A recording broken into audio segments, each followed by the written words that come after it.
that with Cutler going down, it leaves a sour taste in a lot of fans' mouths, because this is what your team is. This is the biggest game of their lives in order to get to that Super Bowl, which that will then be the biggest game. But it's not a regular season game. This is the championship game. This is to go to the Super Bowl. And to just leave an exit like that and not at least try and fight and go back in. I know he went in the third quarter, but I think that is the thing that upsets fans and maybe former players the most, is that he didn't fight them to get back in. He went in for one series, was ineffective. I think that's what hurts him the most out of all of this. Well, he's seen as, this cocky kid. This is, going to walk in a room with his hat on backwards. He's maybe going to have his music in his ear, whether he was listening to music yesterday. It looked a little funny, but I doubt he actually was. But again, I think character precedes him here. And I think people's perceptions about him, led to this whole, kerfuffle, if you want to call it that. So I think that's a perfect way of explaining this whole situation. But I think it'll blow over. His teammates defended him. Which they should expect. Yes. And I'd rather go with what everybody else says rather than his teammates, because no teammate is going to throw this guy under the bus and said, you should have played. Right. At least not anyone that knows what they're talking about or knows not what they're anybody's doing. going to come out and publicly say that. Yeah. Then again, Olin Kreutz, their center, there's a guy who's played through all sorts of pain. He's and he was siding with Cutler. I think that has the mentality. Well, I think that helps Cutler's cause a lot, a great deal. I think there's got to be at least a couple guys on that team that question Cutler. They're not going to say it. They may say it years from now, but not right now. Is there a more hated guy in the NFL? No. Than Cutler. And not at the moment, no. And if there is, the only way that he can come back from this is win the Super Bowl, I think. That's the only way. Yep. Because this is his defining moment of his somewhat iffy career right now. Yeah. Yes, the Denver thing happened, now this happens. And this was, without a doubt, no question, no argument, the biggest game he ever played in. All right, we will have to take a wrap on that. When we come back to the Sports Lounge, it will be Game Time, our true-false segment, and the panel will be disgusted by one of the questions that I ask here, and you'll find out what that is. Coming up, you're watching the Sports Lounge.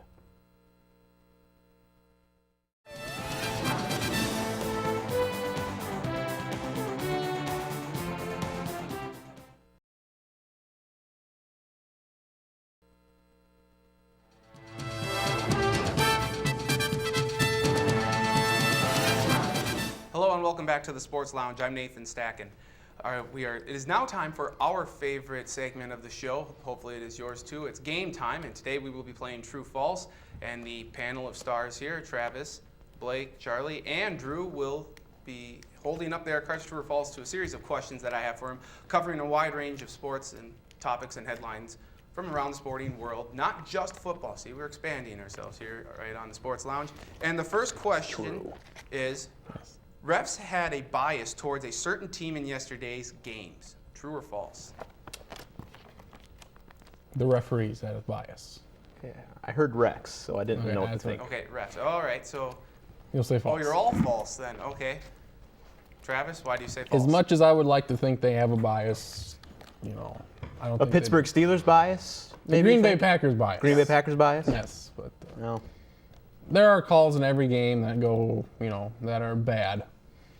And these games were no different. There were a couple calls that were questionable, but I will say no to the bias of the refs. I feel like there's a heavy Minnesota Vikings bias happening right in this particular area behind me here with Mr. Stack. Possibly. No, I'm not saying that at all. There have been certain calls that we've seen in the playoffs, perhaps Kiyomatu from Pittsburgh, that offensive lineman who didn't get called for a personal foul last week in the Steelers game. Maybe, I don't know why the refs didn't call that. We've seen some questionable calls. I just wanted to know why you didn't. I would question I thought they were very well officiated games. I didn't really see anything either way at all. I didn't really like the Julius Peppers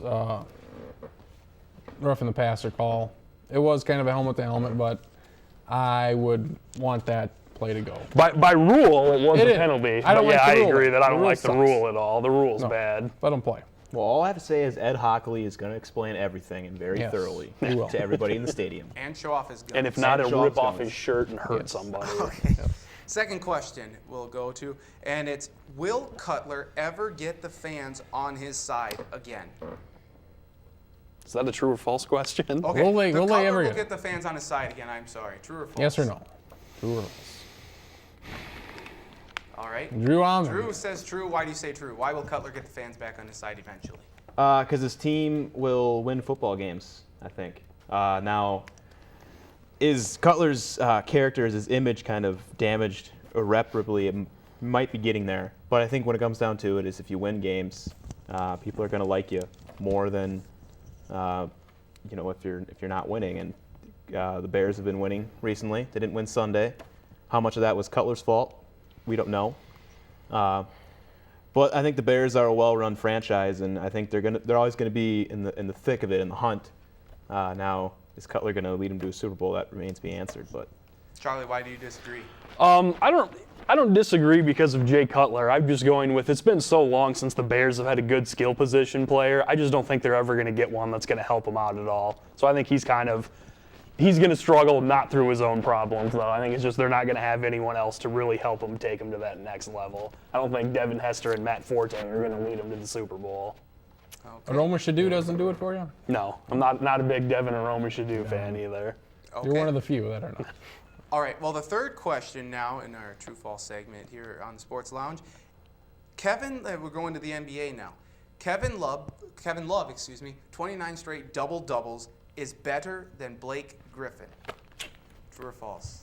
Charlie, we can't see that. Kevin Love is better than Blake Griffin. Yes. This is tough. I'll go true. Okay, Travis, true. I'm the one guy. Are you just...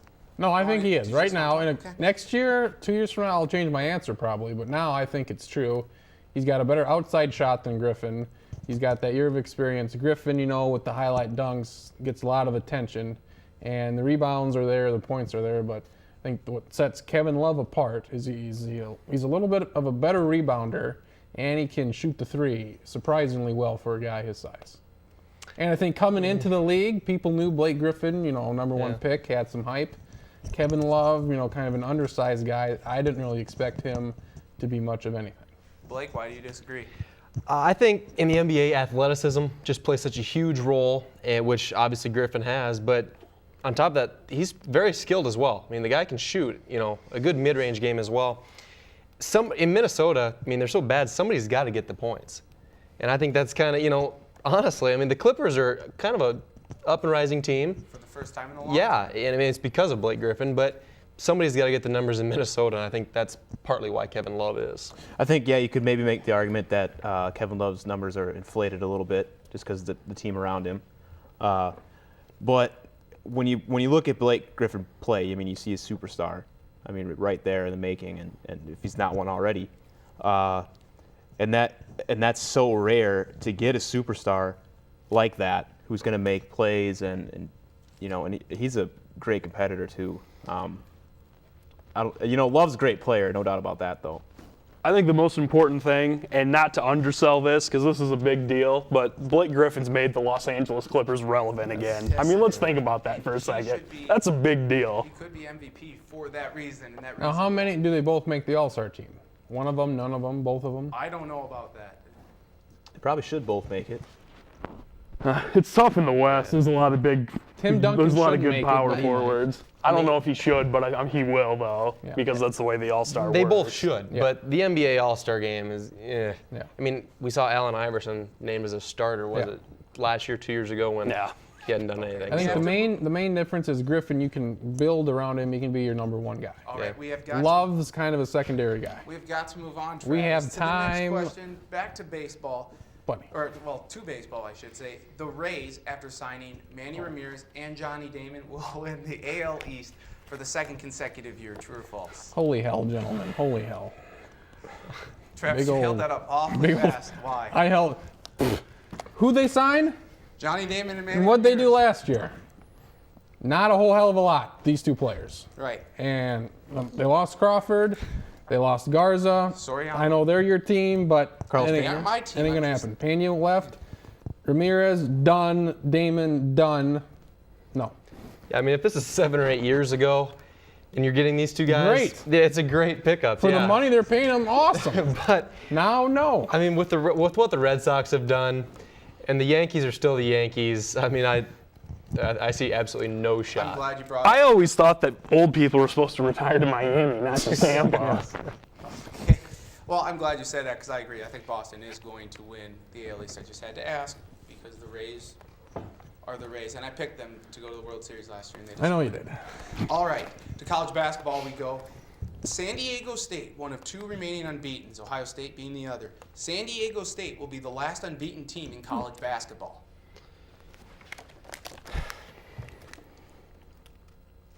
Blake, why do you say false?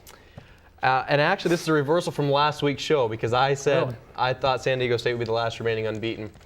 But I just think they're going to slip up here along the way. Do they not play BYU coming up very quickly? Yes.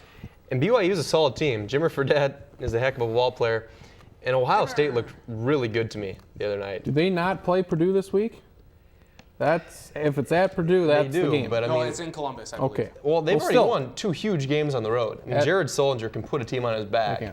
And they've got a lot of good role players. I really like Ohio State, who I think I picked last week as well to win it all. I started believing in San Diego State when they went on the road to New Mexico State, a really good, or a solid New Mexico State team, and they beat them by double digits. Now, that's not beating Duke on the road, but that's an impressive road win. I think it shows that team is for real.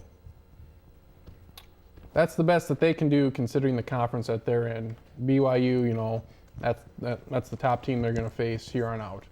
So if they can get past them, very least they get a 2 seed. And his real name is Jimmy. I know it is. But Jimmer sounds better. It does. We all agree. True to Jimmer sounding better than Jim Upstate New York. or James. I don't know how he ended up at BYU from upstate New York. I would think Syracuse. He's would have- white, I believe. Is the main- All right, 2 questions left Caucasian. here, and Yes. we'll go to tennis now and to the Australian Open. Rafael Nadal will win the Australian Open. Really easy, true or false question.